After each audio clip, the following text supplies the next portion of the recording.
Welcome back everyone that attended the first session on theory, and welcome for those who've just signed up for the second session. Really great interactive session, first one. There's going to be some software installation requirements. Hopefully, I think you've already been notified by this via email about some of this, but Panos will talk you through. Yeah, yeah, thank you. So in this session, we're going to do we're going to split into smaller groups using breakout rooms and do 3 different, actually, let me share my slides. I can actually share, let me share screen. Right, so what we are going to do is,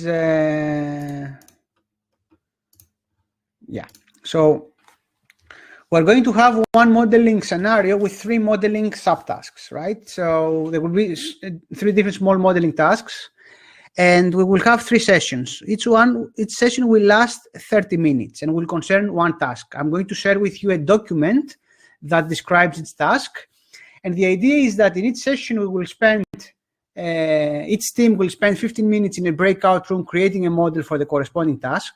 And by creating, I mean the idea of a model. It doesn't have to be a complete model with all bells and whistles, but rather something that showcases how they would tackle the situation. And then the rest of the 15 minutes will involve discussion and feedback on one of the models. And we'll try to make this discussion live. So I would like someone from the team will upgrade the person and speak and present the approach towards the solution. Now, you can always draw the model, but you know, if you're like drawing, you can make a diagram out of this or describe it like that, or you can actually use Protégé to showcase how the model would be created. How the model would look. And for Protégé, either you can install the standalone version, or you could use Web Protégé. So I don't know if you are aware of Web Protégé. I can send you the link. Stop sharing.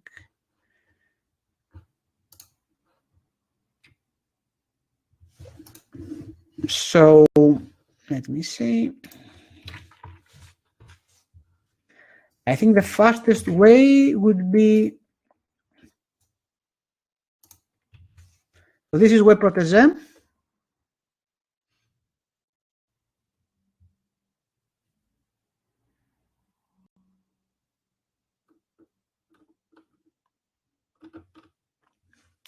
Right. And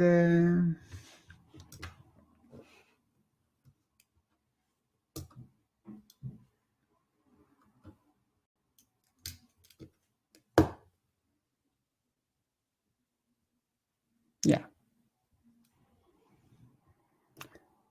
Can people who have already Protégé either through web or installed state that in the chat? Because from what I see, we're 23 people, so we just need some, yeah.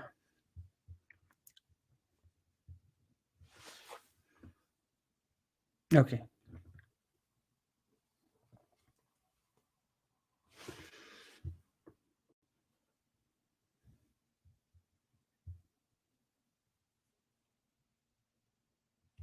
Okay, so while you are making sure that you have, you have already used Protégé, exactly. So that's why I can understand that, and definitely we're not looking for expert users of Protégé, but mainly through the teamwork, you can discuss. It's mostly about discussing how to tackle the problem and maybe create some, define some things. We don't. It's not about creating a model that it's purely correct from I don't know, from a syntactic point of view.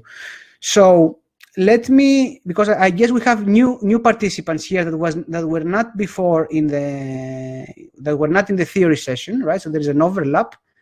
let me start while you are trying to install whoever doesn't have Protege or get access to the web Protege. Let me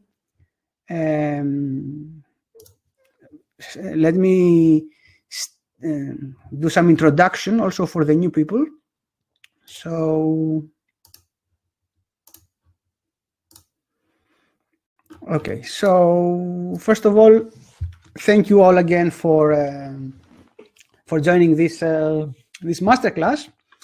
So, just like the theory part, this masterclass is about semantic data modeling, right? So it's about developing description and representation of data that convey the data's meaning in an accurate, explicit, and commonly understood way.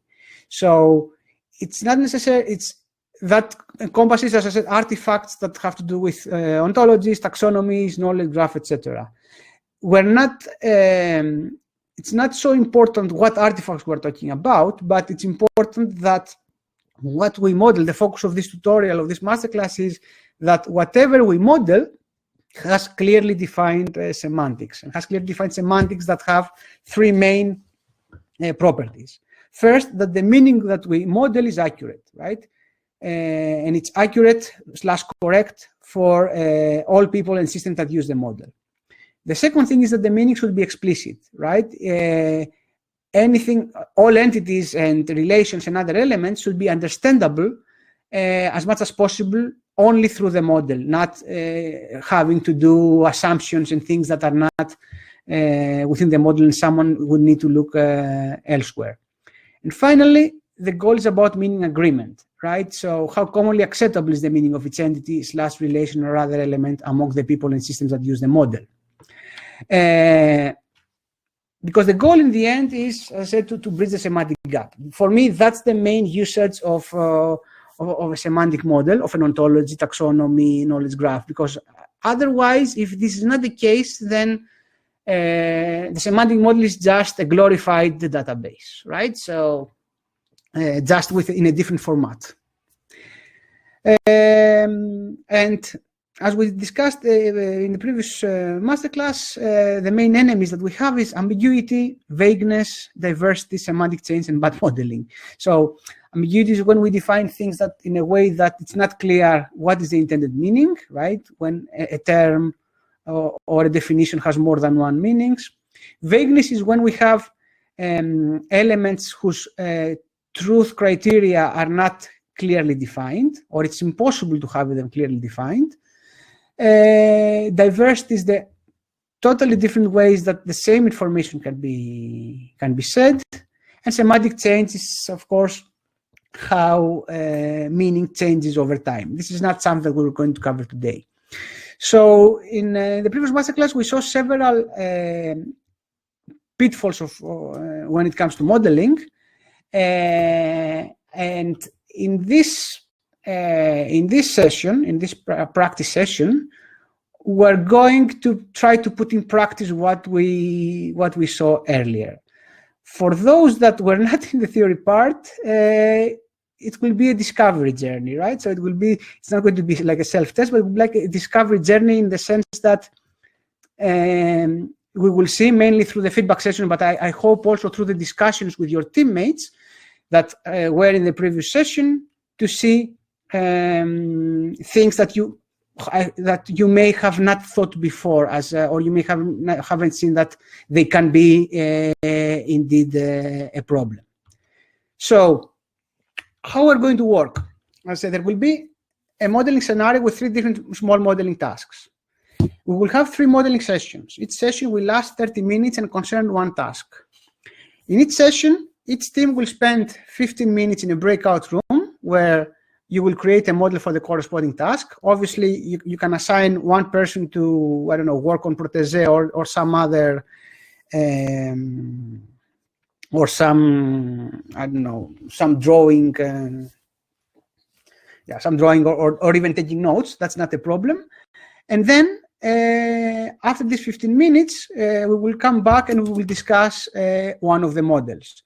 Obviously, because there will be 3 discussion phases, we will discuss 3 of the models, 3 different, 3, I mean, there will be 3 different teams. But I will make sure that in the end, I will ask you to send me your models, and I will give you personalized feedback. I mean, for each team after the end of the session. So let me, in that said, let me share with you the modeling scenario.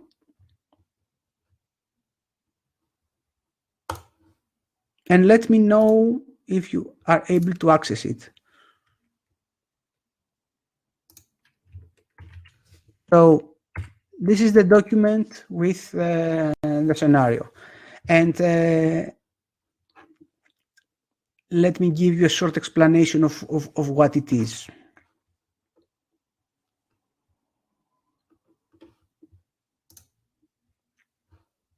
First of all, if anyone cannot see it, please set that in the chat.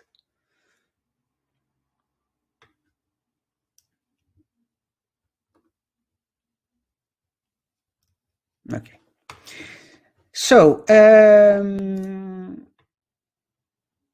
whiteboard, share screen. Okay.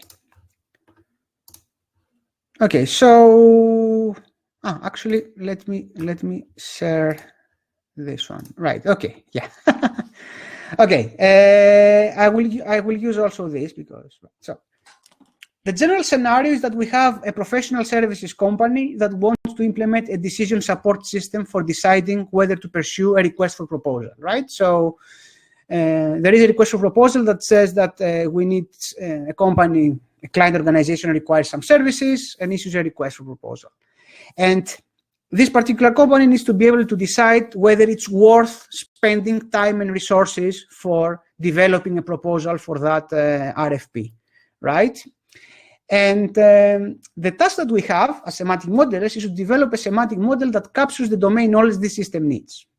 And the thing is that the semantic model needs to be as reusable as possible within the company. So we may start building it for the sake of this particular application, but we want to have it as reusable as possible. That means that its semantics, right, the elements that it defines have semantic definitions that can be easily understood by people that were never involved in the development of this system, right? As I said, otherwise we would just talking about a typical database, right? The main difference will be that this model can be later incorporated into a larger knowledge graph of the company, or it can be the starting point of building a large knowledge graph. So there are three modeling tasks. I will quickly go over them, and yeah, let's start with the first actually, and then I can tell you the second, but because we can actually start the breakout rooms. So the first thing the system needs to know is knowledge about the structure of the company in order to redirect the incoming RFP, right? So you can assume that there is a classification system that decides, this RFP is about, for example, consulting. It will go to the consulting department. If it's about audit and assurance, it will go to audit and assurance. So let's assume that you are given this diagram, right? This is just a sample diagram, but let's say you are given this. So the first task is to decide how this organizational structure could be modeled by means of a semantic model, an ontologist, taxonomy, or however you like, right?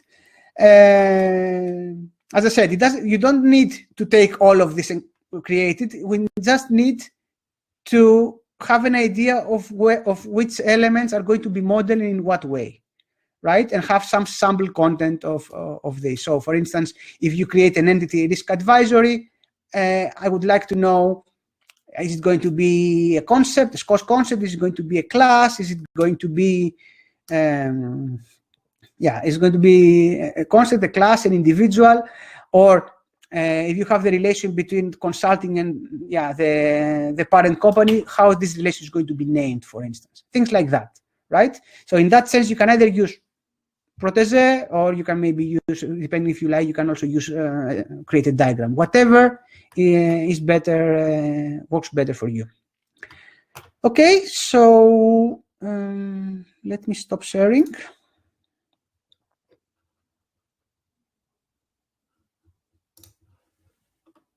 Okay, so let's please So Sharon, please put people in breakout rooms. Okay. Yeah. So and let's reconvene in 15 minutes, right? Okay. So are we happy with 5 breakout rooms, which means 4 people in each? Yeah, I think that's pretty good. Okay. So if I press start, that should put everybody into. Everybody should now be redirected to a breakout. Sharon, is it possible to move between rooms? For yourself? For me, yes. Can I? Yeah. Just one sec.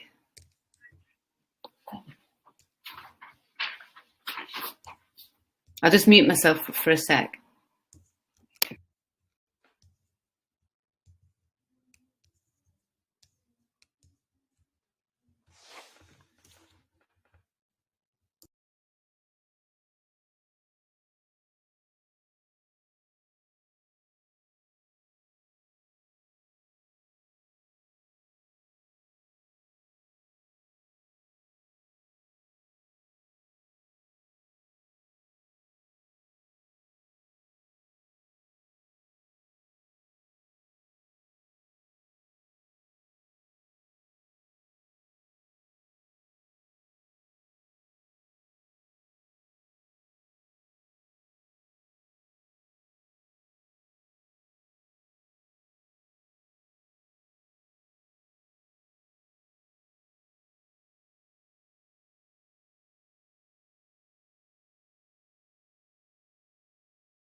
Apologies for those rejoining. The rejoin from the breakout rooms is a bit abrupt.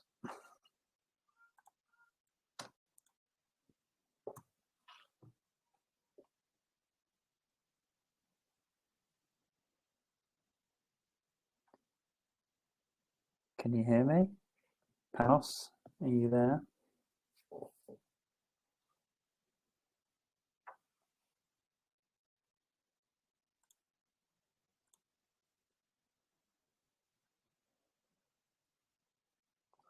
See people typing. Okay, perfect.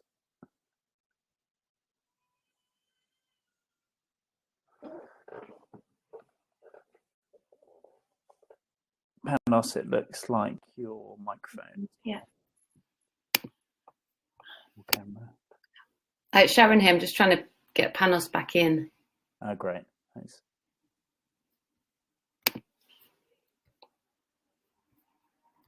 Bear with. On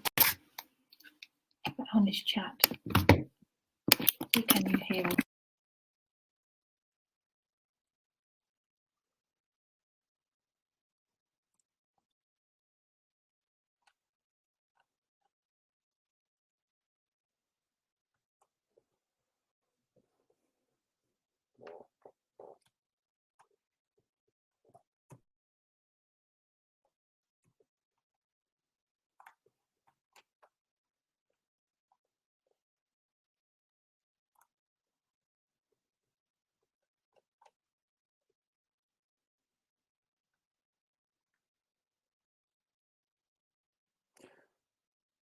So just while Sharon's setting that up, the group that I was in decided to use a collaborative whiteboard, and it looks like some others have gone down the paper-based approach, which is completely fine as well.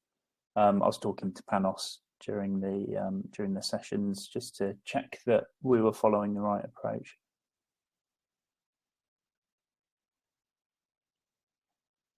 Hopefully, as soon as Panos is back, he'll be able to enlighten us.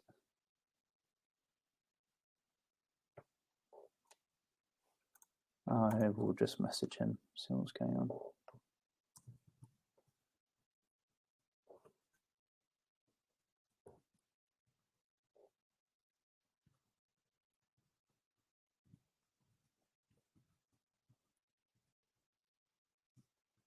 Okay, so you can see us. Are you sending him a request to turn his camera and microphone on, Sharon?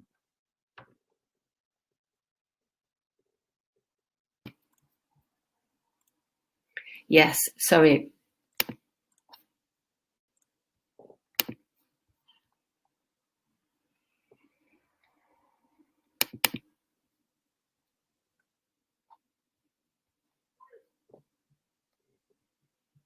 One second.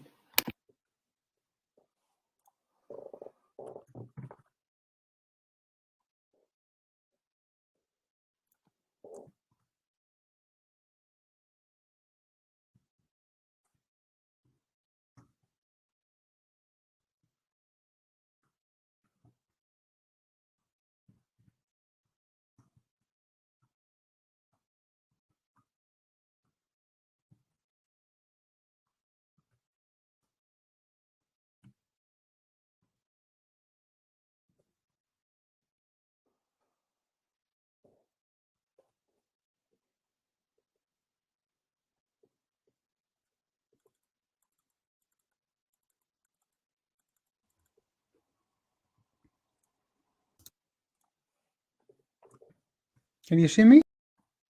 I can hear you. Okay, it's coming back. It's here. Hello? Great. Sorry about that. Okay, you can hear me and see me? Yeah, perfect. Okay, great. Okay, so is it possible to have someone from one of the teams speak and maybe present the, maybe I can see, yeah, maybe Steve Pepper, if you like, come forward. Sharon, can we upgrade him?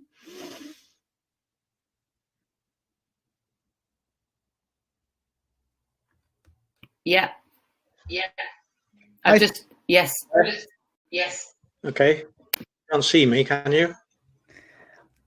I can hear you. I don't see your picture, but that's fine. Now you can see me. Yeah, hi. Sitting on a beach in Sri Lanka. Nice. Okay. Can you lower your volume? Because I can hear myself, actually. Okay, so you want me to just go tell you briefly what we did? Yeah, exactly. Okay, so the way we interpret the diagram is that you basically have three kinds of things: the top level, group governance management, then the group businesses, and then the group firms. So we could model this as three different classes, where the top one might be corporation, Deloitte Tohmatsu LLC. The second one would be group business, audit and assurance, risk advisory, etc. And the third one could be group firm, with all the ones down the bottom. Alternatively, we could model it as two classes, with the top and the bottom layers all belonging to a class company or something like that. In that case, you would need a relation. Well, in any case, you would need a relationship part of, right? So either a company can be part of a corporation, or a company can be part of another company. Right. I think you need to be a domain expert to know what's the right solution there. And then you have a class for the group businesses. So there's 1, 2, 3, 4, 5, 6 different classes, instances. And then you need two relations. One is part of, to relate the top level to the bottom level. And one is has group business or something like that, to relate the bottom level to the middle level. Okay, may I ask some clarification here? Yeah. So, risk advisory consulting. I can hear myself actually. I don't know why. Yeah. So, risk advisory, consulting, financial advisory. These entities, right, or concepts, are they classes or individuals in your model? They're not classes. They're not classes, right? They're concepts. So they're instances of group business. Is that correct? Yeah, if that's what you want to call it. It's probably not the best name for it, or the most generic name. But right. Okay. So if you can listen yourself. So that's first of all what I wanted exactly to showcase. So I agree with you indeed. So one of the things that it would be relatively, wrong. In this case, you can have this as a subclass.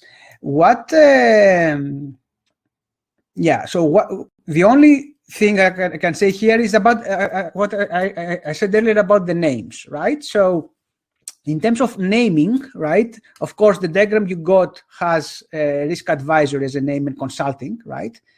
But in this model, consulting as an instance here of group business is really a business. It's not, or if you like, it's a domain. So it makes sense to try and give it a qualifier, something like, I don't know, tax and legal business or corporate business or consulting group business, to make it a bit more specific. But otherwise, that makes sense indeed. Can I ask, the relation part of relates what to what? A group business to corporation? we have two relations. One is part of, which relates, for example, Deloitte Tohmatsu on the bottom level to Deloitte Tohmatsu LLC on the top level. Exactly. And the other relation is has group business, which relates, for example, Deloitte Tohmatsu on the bottom level to audit and assurance and risk advisory on the second level. Yeah. That's pretty good as well. Yeah, I totally agree. Indeed, what is also usually an error that I see in many models is that the part of relation is modeled as a subclass relation, right? So you can see having parts as classes and subclasses. So I think this is a pretty good model. Yeah, nice. So no pitfalls for you, for your group. Okay, thank you very much. Yeah, are there any questions before we move to the next slide? Let's see some questions before we move to the next session. So, in a good model, does a subclass inherit all the relationship and properties of its parent class? Yeah, the subclass needs to be. It doesn't work exactly as object-oriented programming. You need to ensure that the subclass is a specialization of the class. That all instances of the subclass are also instances of the class. That's the main criterion for having something as a good subclass. Yeah. Are there any other questions? Is someone else who had some different approach from what Steve showed?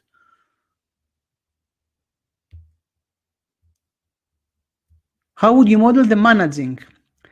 We started to understand it as a relation between the managing company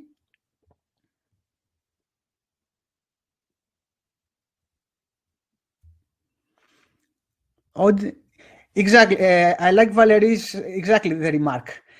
If you wanted to have audit and assurance as a class, you would need to add it to add to the name something like division or group. Then it could indeed be a class, and its instances would be any division that is related to audit and assurance, or to audit and assurance. Exactly. The problem would be if you had audit and assurance as a class, just that the name, and then as a subclass.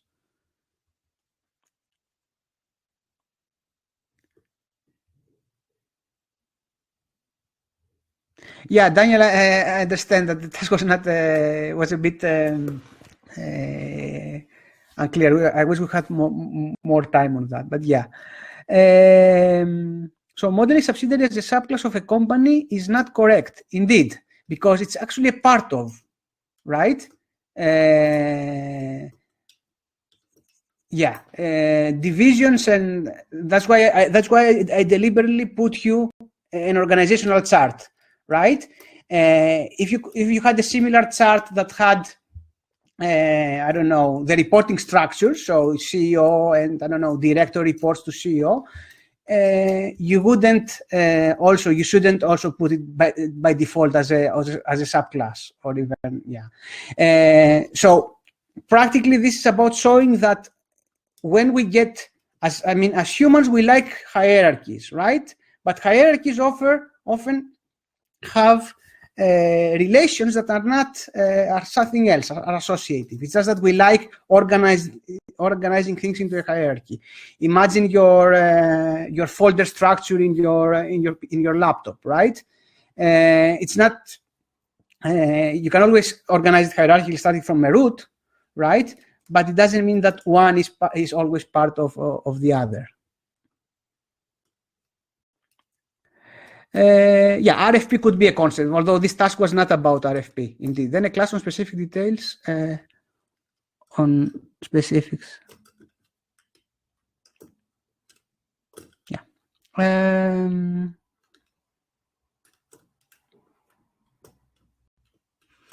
Yeah. Okay. Yeah, we'll see the following questions during the second modeling task. So let's split again to groups, to the same breakout rooms, and let's start looking at the second modeling scenario.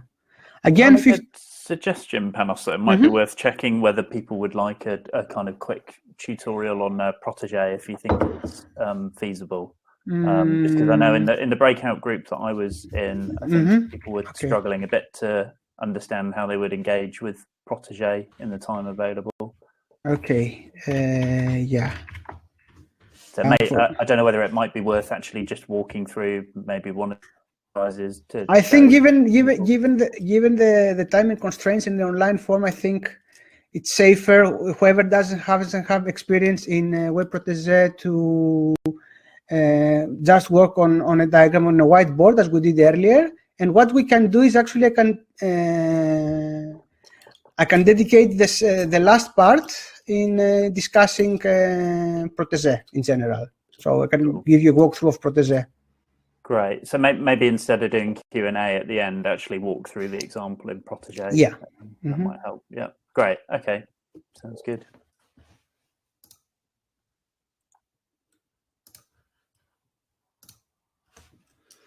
Yeah. So.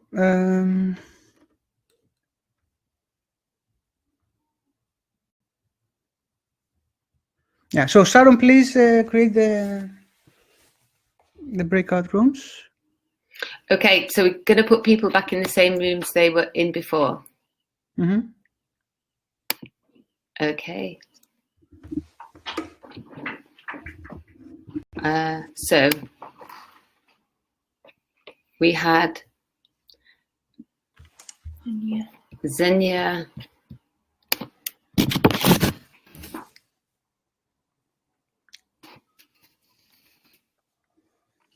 VJ there, Steve, yeah. Does it necessarily need to be the same groups as before? Might actually be nice to mix it up if it's administratively easier to do that. Yeah. Okay. I mean, it's I have no problem. Conscious of time. Okay, should we just random? Yeah. Just take a few minutes to allocate everybody. Make them random. Yes. Okay, I'm going to make them random. So, are we happy to start the group now? Yeah. Panos, so everyone goes in the group. And is it 15 minutes? Yes, 15 minutes. Okay.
We've got 5 more minutes then, Panos.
Okay, you can hear me now, right? Yeah. Good. Okay, I'll bring the breakouts to a close in a couple of minutes now. I'll just give them everybody a 2-minute warning. I'll just turn my audio back off. Yeah, thank you.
Hi, Panos. Hi.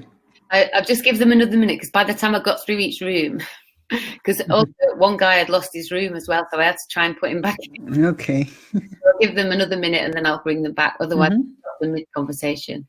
Yeah. So last time after the breakouts, I'm not entirely sure why I lost you. I couldn't find you to put your mic and your camera. Anyway, we seem to be all right now, so yeah, we're all good. Okay, I'll turn my audio off and I'll bring everyone back in a sec.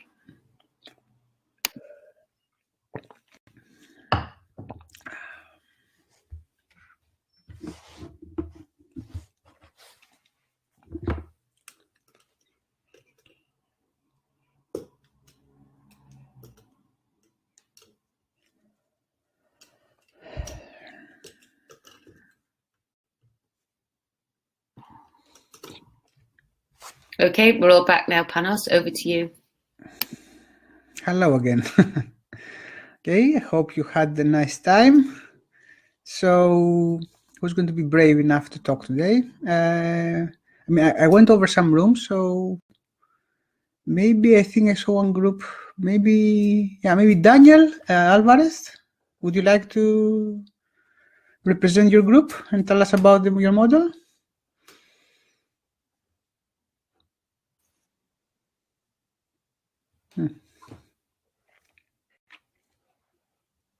Sure. Hi. I hope you can hear me now. Yes, thank you. Yeah, so we were discussing, well, at the beginning it was a bit, we had different ideas because we were coming from different groups, but... That was my idea, exactly. That's what I wanted to bring together, exactly to showcase the diversity of views, right? Yeah, I think the main takeaway for us was to, from the task, to define or actually to identify this verb that says has expertise. Mm-hmm. So we believe that is the main enabler for the semantic modeling to serve the purpose. In this case, has expertise could be linked to different areas, but we think, like, for example, one way of doing that would be that the has expertise property is linked to a specific group firm from the table that we had before, because the group firm is also linked, or it also belongs to a higher hierarchy, and in the end you can use this property in order to deliver answers to semantic queries, like saying, for example, tell me which firm has the expertise on this particular domain. The thing is that this is always the trade-off, right? To define has expertise in a particular area or topic.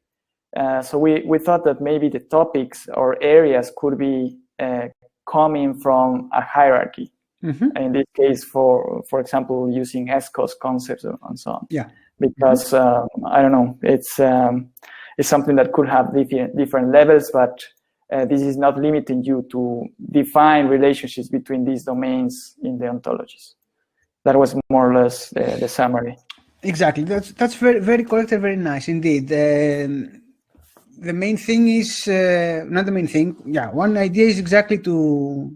This is also how we have it text kernel, that you have the topics of potential expertise in a SKOS hierarchy, in a loose hierarchy about concepts, right? Where you define things like data governance, I don't know, data engineering, or I don't know, mergers and acquisitions, things like that. And then you can link those through relations, through object properties with other types of individuals. And indeed, there is a trade-off here, that you cannot do much reasoning, at least based on the standard reasoning. So, for instance, if a division has expertise, so if a consultant works in a division, right?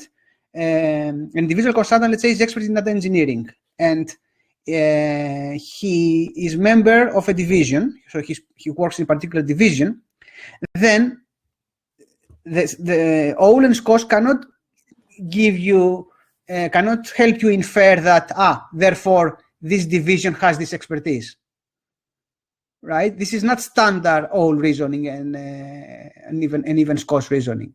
But so indeed there is a trade-off. You have actually to implement this kind of reasoning in a custom way. But yeah, so one way would be exactly that. What I would like to ask you is, did you contemplate the definition of expertise? So how would you populate the relation has expertise? That was also something that arose, because in the task it says that the calls could be about topics or areas, but in this case, a topic is the same as an area of knowledge, or it's another trade-off, I believe. In this case, it needs to be clearly defined. Expertise. Now, my question is mostly about, yeah, of course. My question is about, okay, how would you define which relations are true and which not? Which is, how do you instantiate this relation? So let's say you have 10, I don't know, 10 divisions or 10 consultants, and you want to say which areas is each one expert. Did you come up with a definition of expertise, at least for the common, or did you think about this problem? We didn't discuss that too much, but I believe one way could be to also define that having expertise would be, for example, if the employees of a firm has a certain skill set that is repetitive many times. That could be one way. Otherwise, another possibility would be to add some attributes for the firm concept, or to the group firm concept, that is explicitly given some of the skills or areas where these group firms are working with. That's what I believe. Exactly. So practically, this small scenario that looks simple, because, okay, one thing is about deciding class versus individual, but the thing is that our job as semantic modeler, out of this very basic requirement that, you know, your boss says we need to have a model that models expertise. it opens a whole discussion about how do we define expertise across the company, whether different divisions have the same criteria for defining expertise, right? Because, for instance, some department may say, okay, I'm just asking my consultants to do a self-evaluation, right? And each person just gives me a list. Some other company says, no, I consider their degrees as a way to judge this. The important thing in all cases is that when you create the model that you created is to in the documentation, no, if you like, in the description or the definition of has expertise, to warn about this, unless you have a very crisp definition of what expertise is, right? To say that, okay, look, this is an ill-defined relation or a problematic defined. Some of the criteria that we use are A, B, and C, right?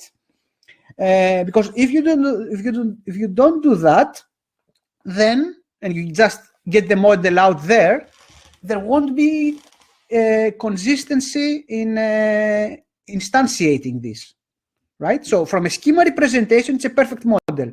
It's a quite correct one, right? But you need to think of, from a population perspective, how would you model this, right?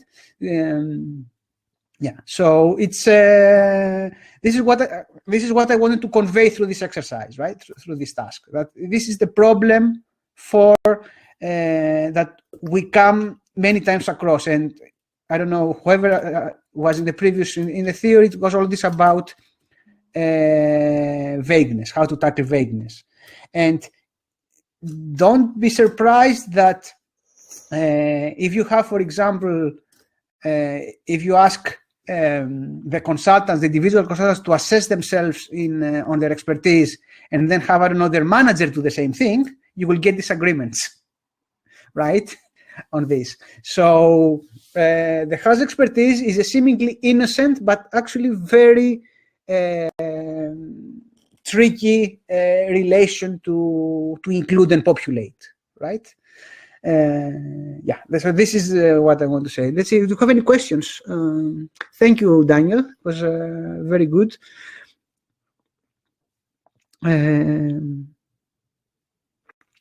Valerie, reclass individuals. I tend to think a named thing is an instance as a general rule, but in some use case it needs to be a class. Is this true? Can you give us an example, Valerie? I don't know. Usually named things are individuals. It's very hard to be a class because you need to think the instances that they have.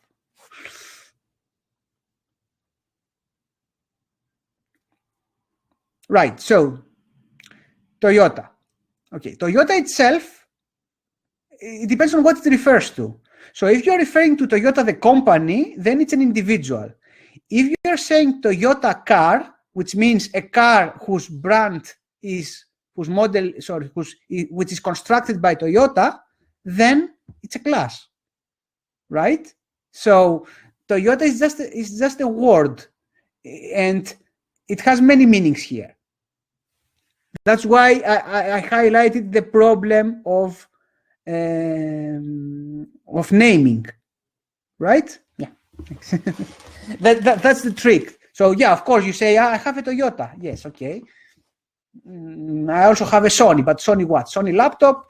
Yeah, I bought Sony stock, things like that.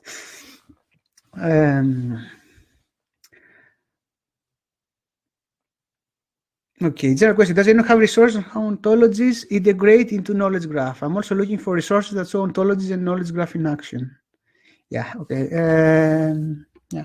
Can I ask if, after what Daniel said, if there's any different approach, if someone else has any comment on this particular aspect, some different opinion on the modeling? Yeah, thanks, Megan. Yeah, I understand.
Mm-hmm. I see Vijay has a nice question to the group, of course, but I can also probably answer that. So it says, did anyone model the RFPs and their relations to areas of expertise? So that's an interesting thing. Actually, for such a system that we are building here, that the scenario says, that should be an automatic task, in the sense that you should have a system that takes as input an RFP and tries to identify the topics it is about. Which means that typically you don't need to include that in the model, but rather to know where you put it. Okay.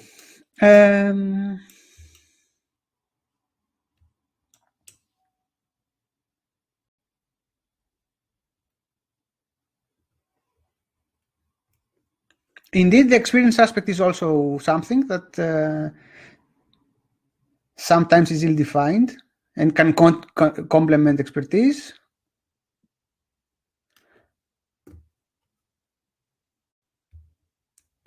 Could you create a call topic class and have a property that relates it to expertise? It would be redundant, because both the instances of call topic and expertise are the same things, right? They're not different. So why should you have two classes, one of which is really something temporary, which you call topic?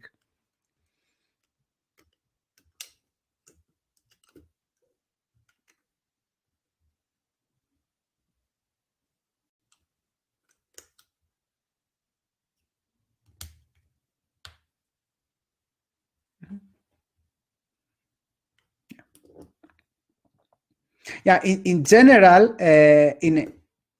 when we use sometimes some of the things when we build semantic models and knowledge graphs, some things it may, especially in an organization, in a system, some things we may select not to include in the knowledge graph themselves. To give you an example, at text kernel, we analyze job vacancies, right? And we identify within the vacancies the skills that are mentioned in there, and also the professions that the vacancy is about, the occupation. Whereas we have an ontology, a knowledge graph with occupations and skills and their relations to each other, we don't have as a knowledge graph the actual individuals that have these skills or the actual job vacancies that have them. So these are represented in a totally different way in some NoSQL database for practical reasons. So these are not part of the knowledge graph. So it's not always necessary to put everything under an ontology or a semantic model. Okay, let's see. Okay, let's move to the third modeling task, and let's have 10 minutes for this. Doesn't have to be very long. Okay, I'll go back into random breakouts again, okay? Yes. Yep, I'll just do that now. I'll mute myself again.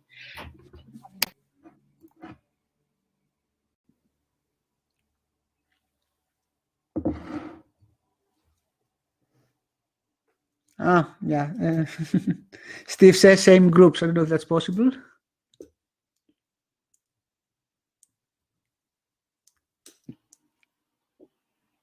It's not possible now because I'd already pressed the button. Then yeah.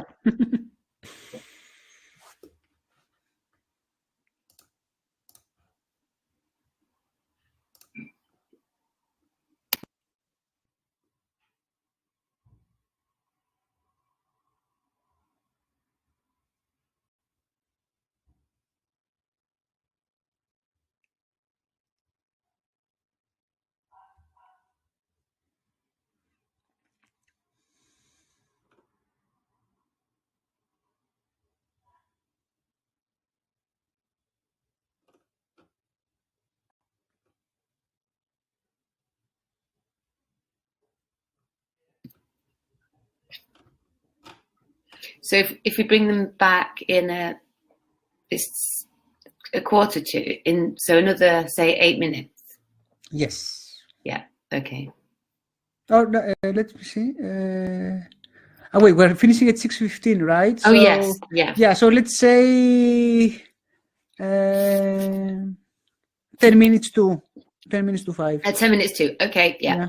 Yeah.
Okay, we're back, Panos. Yeah, thanks.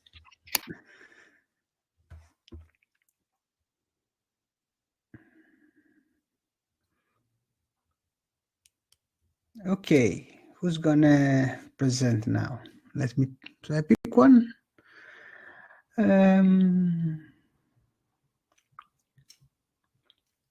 Yeah, Steve, would you like to present? Steve Gillespie, sorry, because I see we have ambiguity here.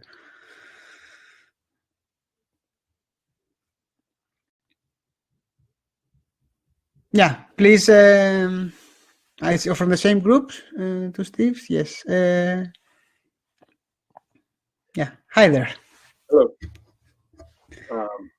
The closest we could come is just putting it in terms of a sentence. You would say individuals who are in the class, you'd have to create a class of senior partners. So individuals who are in a class of senior partners identify individual companies, which have already been defined as strategic for growth.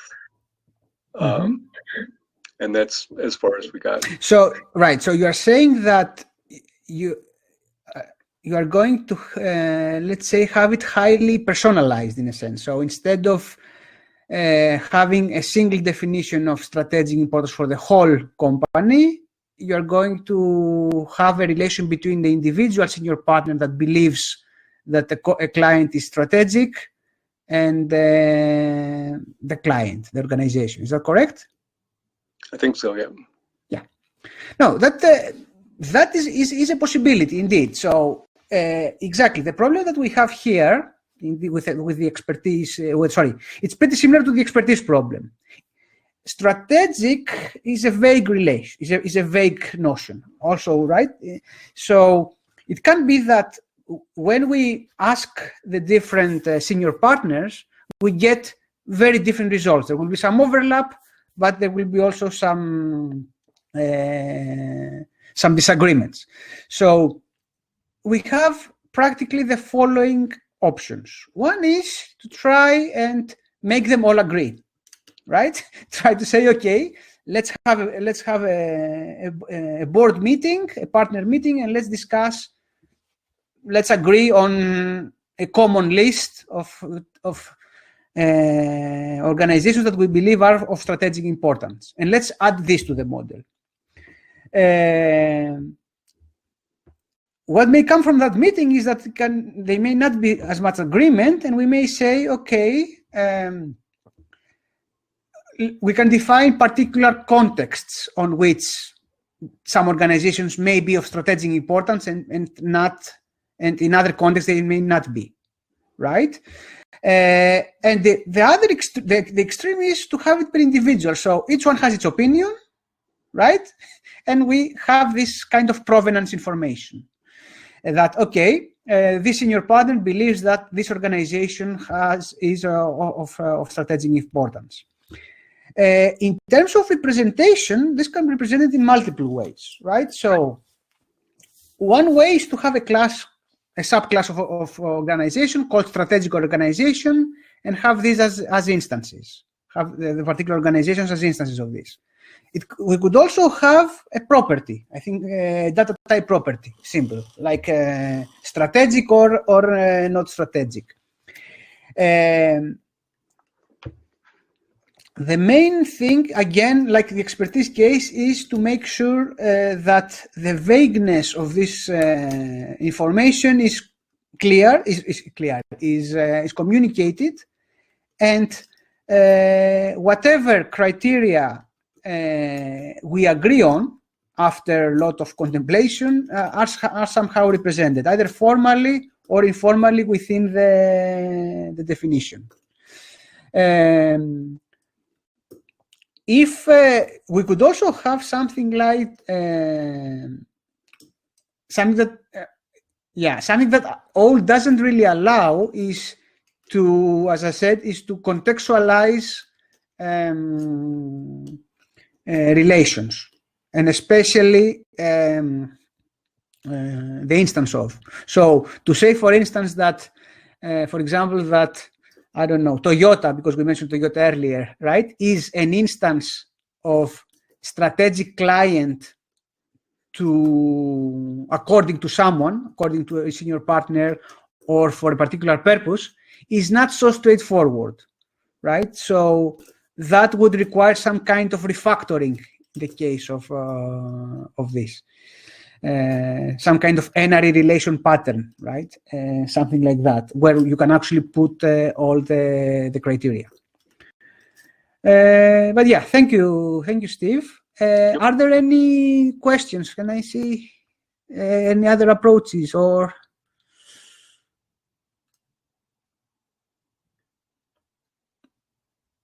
From date A to date B?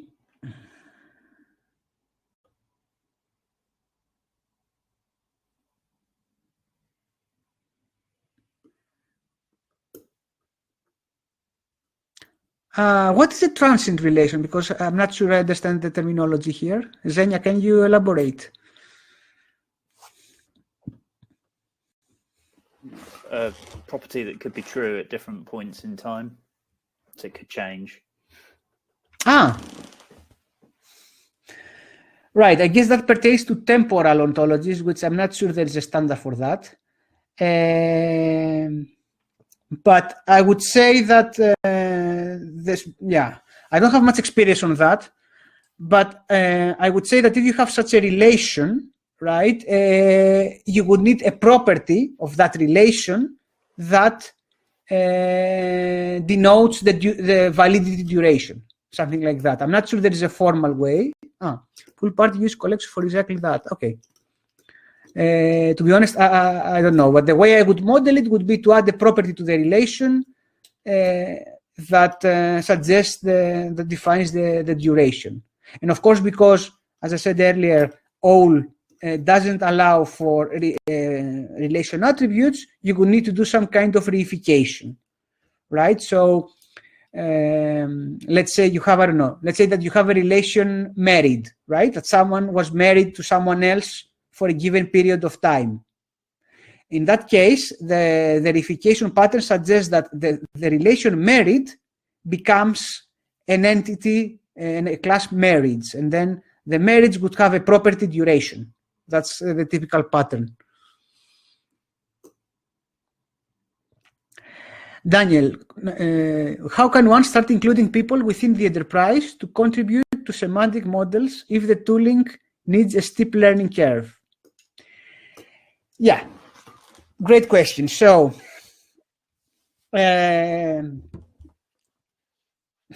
it's an effort that requires making it easier for them as possible.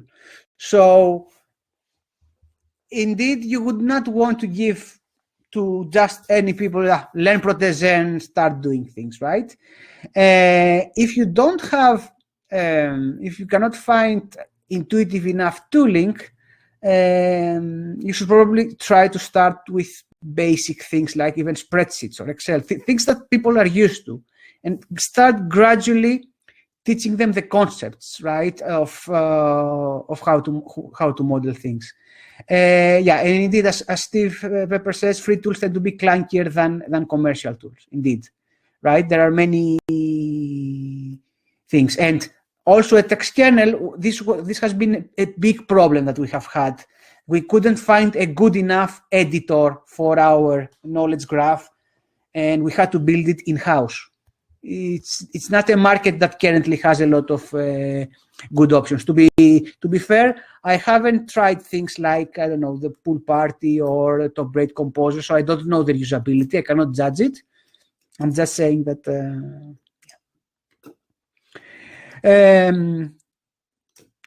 Next question. I've seen classes that have individuals that represent roles in time that can have data type properties to start and times. Yeah. Nick, can you give an example of that?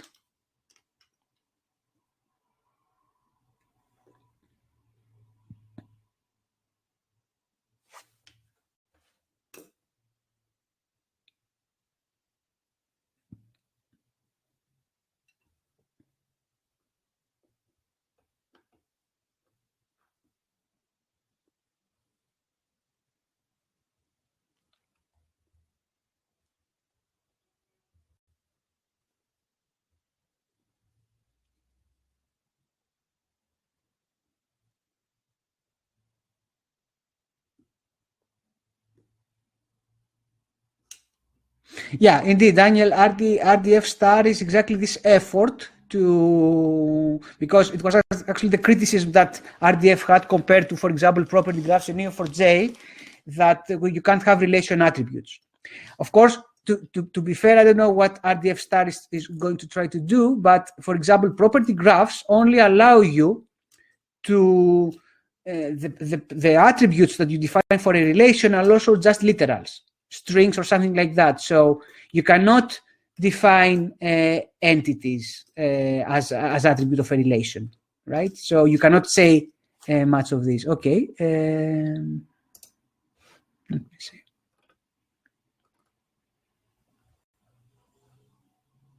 Yeah.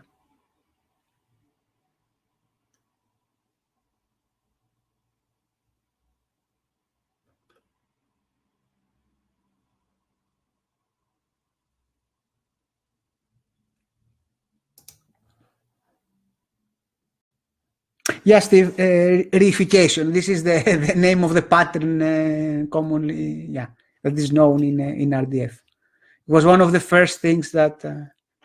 The only thing with having to do this reification, but it's when you have when you want to combine two models, and one is not, it's not contextualized, and the other is. What is typically a problem is to find the correspondence between two. So if you have one model, for instance, that models that contains the relation is married to, and another one that has reified this relation to marriage, right? It's not straightforward to do the matching. You actually need to in an automatic way. That's a problem there. So yeah, any questions now? I mean, we have some time. Any questions related not only to the exercises that we did, but anything else? Any other questions you have? Not only about OWL and SKOS, but generally about the knowledge engineering process and semantic modeling, etc. So, okay. Panos, do you want me to open up for the mic so people can ask questions verbally? Yeah, that would be great, actually. Yeah. Okay, I'm doing that now. Yeah.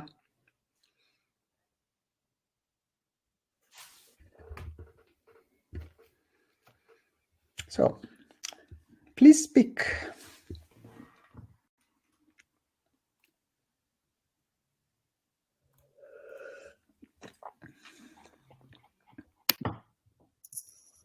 Hello, can you hear me? Yes. Yeah. I have a question regarding this particular trade-off between SKOS and OWL. Yes, exactly. So sometimes it is always, so this question always comes, like, when should I stop developing further the taxonomy, and when do you need ontologies? One option that I was thinking of is, for example, leaving the ontologies just when you need to apply some reasoning and just use the taxonomies for naming. But I'm not sure from your experience how did you deal with this? You don't need to have reasoning necessarily. I mean, I don't know how many of you use all reasoning.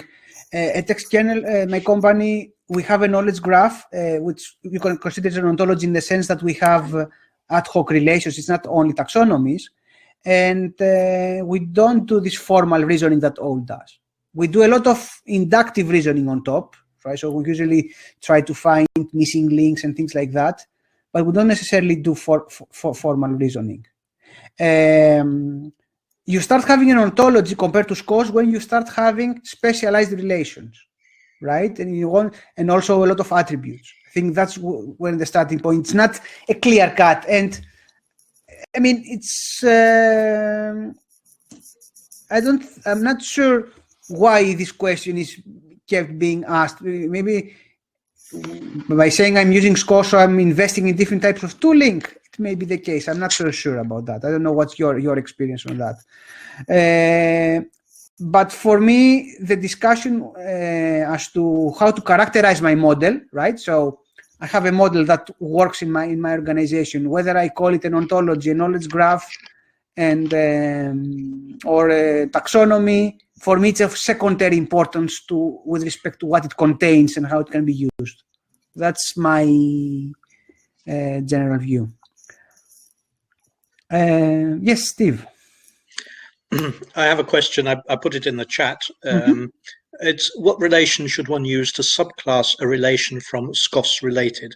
So I have a SKOS thesaurus where I use the SKOS related, but it gets very messy. You want to be able to specify the nature of the relationship in more detail, right? So is there an OWL relation which would say that, for example, Pepper composed by is a subtype or a subrelation of SKOS related? Yes, actually, let me. I think I saw that somewhere. Let me see. Yeah, it's actually what the FIBO developers did. So let me share my screen. So yeah, I don't know if by my resolution, but you see, for instance, here that we have the has related, and this has been, all these are specific. So acts in, acts on, applies in, etc. So it's a sub-property in this case. It's a sub-property. Yes. Is the relation which one uses to specify Yes, this. exactly. Yes. Okay, and that's OWL rather than SKOS, right? Yeah. Then it becomes OWL. Yes. Okay. Cool. Thanks. You move beyond. I mean, as I said, it is feasible to combine the two, but then you have something slightly different than what, let's say, the hardcore definition of SKOS has. Right.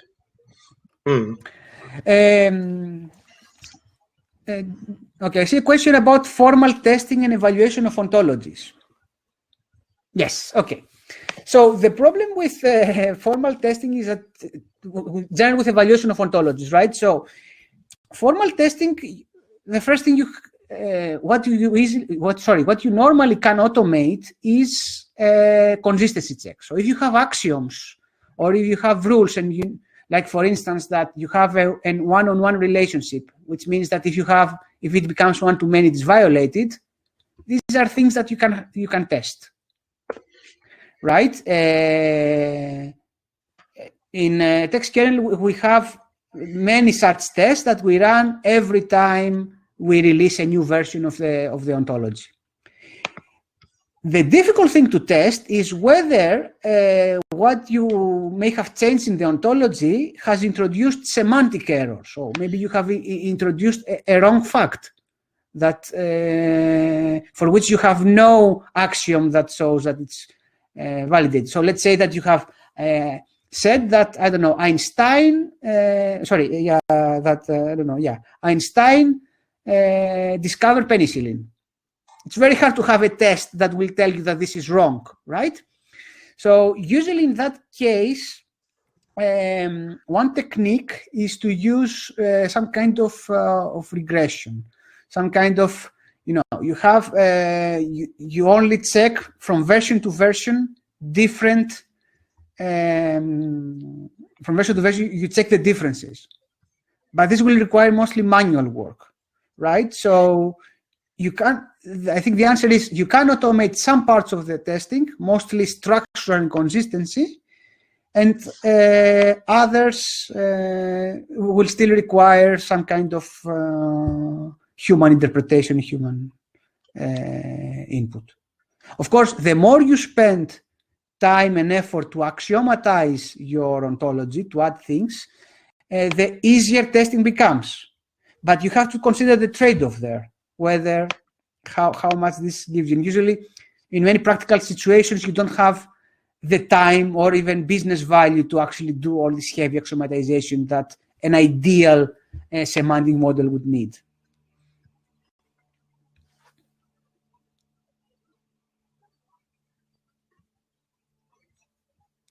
And another thing about formal testing and evaluation is that also evaluation many times is not objective. It has to do a lot with what are your accepted trade-offs and your goals, right? So for instance, many of, let's say, of the complaints that I said that are bad, etc., you may not care about them, right? So you may have an ontology that is not really used by many different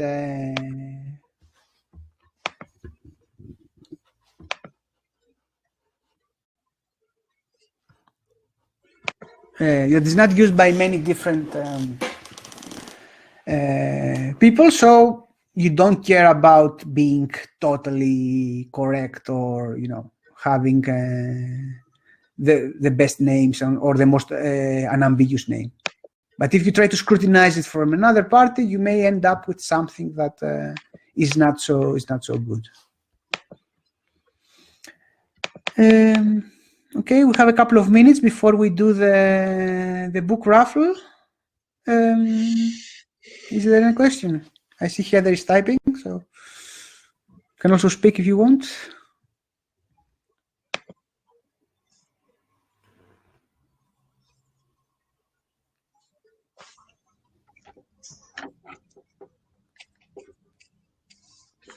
It seems as you discuss implementation, the heavy reasoning is not done. Should the use of OWL and reasoning be scoped before protests begin in order not to waste time on something that isn't used?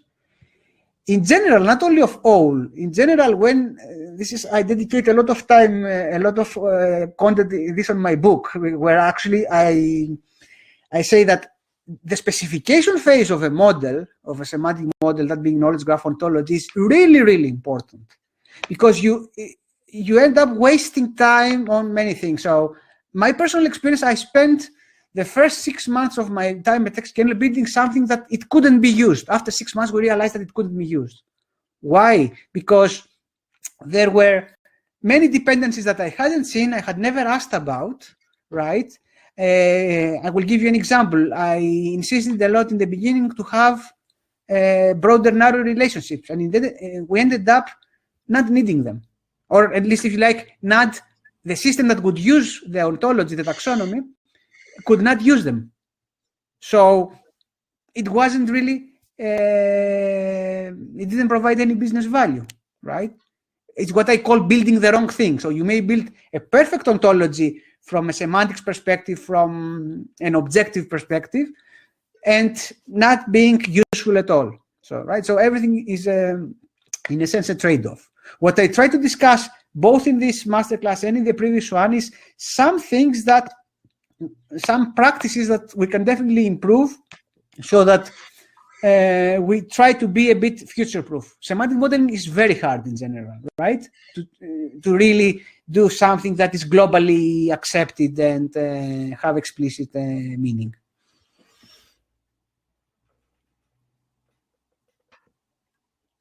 Matter of data-centric or application-centric. Right. It's a trade-off.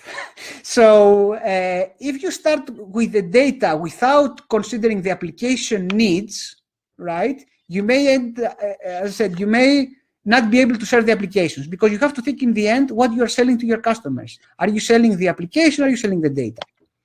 Right. On the other hand, if you if each piece of data, it's the different data, you create a totally different data set for a different model for every application, you end up with high redundancy and a lot of and silos. So the truth is somewhere in between. Okay, so let's, we only have 3 minutes. Thank you for your questions. We can continue, of course, but let's do the raffle. So, okay. James was kind enough to give me the list of people. So let me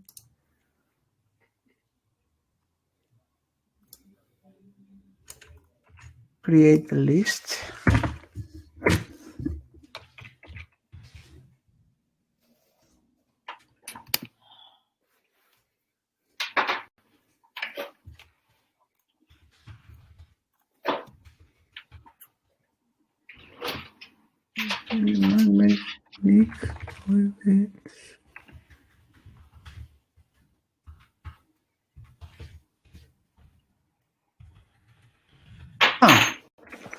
Well, actually, James, from the list you sent me, I can see there are 7 people, and we have 10 books, so I don't think there is a problem here. Yeah. I don't think we need to do any raffles. So actually, I can put the names here just to make sure. So congratulations! The following persons will receive an electronic copy of the book. So yeah. I will contact O'Reilly with your emails. I think we all have your emails. And yeah. Any final questions? We still have a minute. Okay. Thank you all very much. If you have any further questions, things to discuss, etc., please contact me separately after this. Feel free. Also, any feedback, both on this masterclass and if you get to read my book, on the book itself, it's highly welcome. Right? Not only for the second version, but generally. So yeah, thank you very much and have a nice day, afternoon, evening, depending on your time zone. Thank you.